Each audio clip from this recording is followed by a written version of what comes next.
So today we're going to learn about z-scores. And first, before we get into the actual equation of how to calculate a z-score, let's talk a little bit about what a z-score is and why it's useful for us.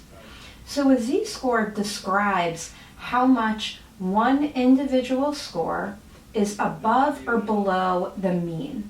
And here, what we mean by that is how much does that one score deviate from the mean. When we are using z-scores, we're comparing that single score to the full population of scores. And so how do we do that? So the equation to calculate a z-score is this. Let's walk through it step by step. So the z-score is equal to the individual score minus the mean. Okay, so that's our deviation equation that we've learned last week. And we're going to divide it by standard deviation. So ultimately, what this equation is allowing us to say is the score for Sharon, is it more or less than one standard deviation from the mean? So you can imagine here, if x minus m ends up being greater than one standard deviation, then the z-score, okay, is going to be greater than 1. But if x minus m is less than 1 standard deviation, and here let's just make this clear that that is 1, then the z-score will be less than 1. And if x minus m is equal to 1 standard deviation, then the z-score is going to equal 1. So let's do a quick example, okay? Let's say that you want to find out if you should take statistics with Dr. Furtak. And so you go on to Rate My Professor, and what you want to know is overall, how has she been rated? And you find out on that 5-point scale that Dr. Furtak has an average rating, or her mean is 4.5. Now you want to know, is this better or worse than the overall faculty and professors that have been rated on Rate My Professor? So what you do is you find the average rating and the standard deviation of all professors that have been rated on Rate My Professor. And what you find is that they have a mean of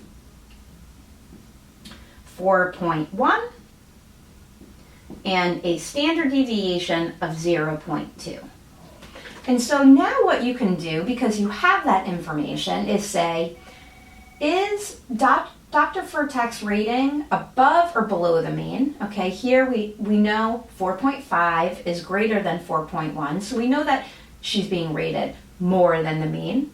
But now we can also ask, is she within 1 standard deviation from the mean? So let's get the z-score for my rating. So we know that z is equal to my individual score minus, here, let's see if I can, there we go, minus the mean over the standard deviation. So this is going to equal 0.4 divided by 0.2. If we divide 0.4 by 0.2, we get 2. What this is telling us is that my rating, my 4.5, is actually 2 standard deviations above the mean.